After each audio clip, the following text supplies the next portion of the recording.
Қайырлы күн, құрметті ханымдар мен мырзалар. Бүгін мінекей біз Египет елінде Каир қаласында пирамидалардың жанындамыз. Білмеймін, дауысым қалай естіліп тұр, бірақ бүгінгі видеода мына көріністі сіздерге жеткізгім келді. Жалпы мына пирамидаларға байланысты бүгін YouTube каналыма бір оқиғамен бөліскім келіп тұр. Қандай оқиға?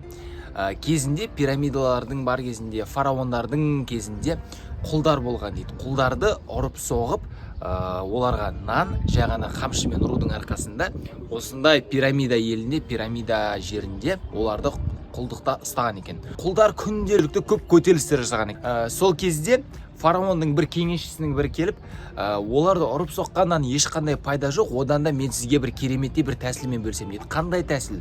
Біз монета ойлап табайық, яғни сол кезде бір фараон монета ойлап табады. Яғни монетаның мәні неде?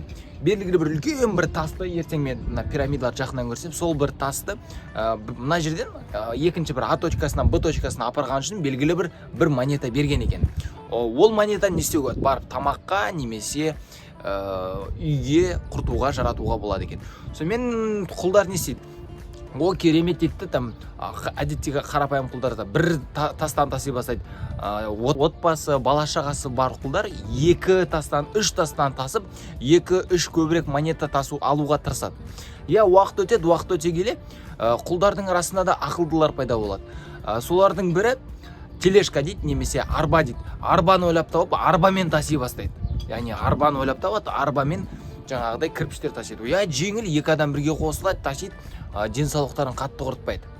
Байқамайсыздар ма, бір нәрсеге ұқсамай ма? Одан да ақылдылары, ең ақылдылар десек те болады, қазіргі таңдағы кәсіпкерлер, бизнесмендер, осындай арба ойлап табатын заводтар жасап шығады. Олар сонда завод ойлап тауып, ал қарапайым адамдар бар, сол заводтан арбаны сатып алады. 4-ші категорияда адамдар пайда болады, инвесторлар. Өте көп көлемде сол арбаларды сатып алып, басқа адамдарға арендаға бере бастайды, жалға бере бастайды. Яғни пассивный доход. Осындай бір Мысыр елінде аңыз әңгіме бар екен. Байқасаңыздар, біздің өмірге өте қатты ұқсас. Адамдар жай ғана бір жерден бір тасты екінші жерге апарған үшін саған монета алады. Бұл қарапайым айлықтағы жұмыспен салыстыруға болады. Ат-арбаны алып, ат-арбамен сүйрейтін адамдарды ИП, индивидуальное предпринимательство, немесе традиционный қарапайым бизнес соған да ұқсайды. Өйткені жұмыс жасайсың, ақшаң кішкене көбірек табасың, бірақ өте үлкен табыс бермейді. 3-ші категория бизнес. Яғни сен завод жасап шығасың, және завод жасап шыққаның арқасында сенен арба ғана сатып алады. Сен ешкім ештеңені табысмайсың, сен арба жасап шығасың. 4-ші категория инвесторлар. Арбаларды арендаға беру. Керемет табыс көзі. Достар, байқасаңыздар, бұрынғы заман, қазіргі заман өте үлкен айырмашылығы жоқ. Мне Цезарем, сенатом, римским народом и тому подобное. Я сенатор Каиапий Риэлторус. Опа, освобождаю вас. Значит, мы свободны? Не за что. Ну что же, должен сказать приятненько. Да, только, пожалуйста, не забудьте сдать ключи от ваших квартир.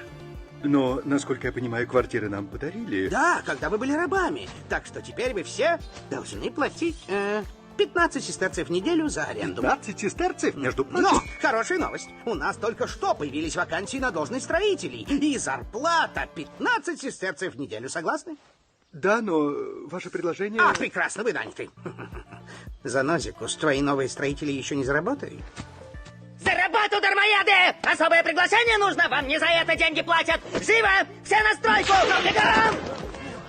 Это то же самое рабство. Баяғы заманда да, қазіргі заманда да осындай пирамидалық өмір. Бұрынғы заманда пирамиданың ең басына шығу өте қиын болған. Фараон болу, өте бай адам болу өте қиын болған. Бірақ қазіргі заманда пирамиданың басында орналасуға болады. Ал пирамиданың ең басында кімдер? Әрине байлар, бақыттылар, денсаулықтылар. Достар, таңдауды әрдайым өздеріңіз жасайсыздар. Сол себепті өз өмірлеріңізге дұрыс қадам, дұрыс таңдау жасауға шын жүректен тілектеспін.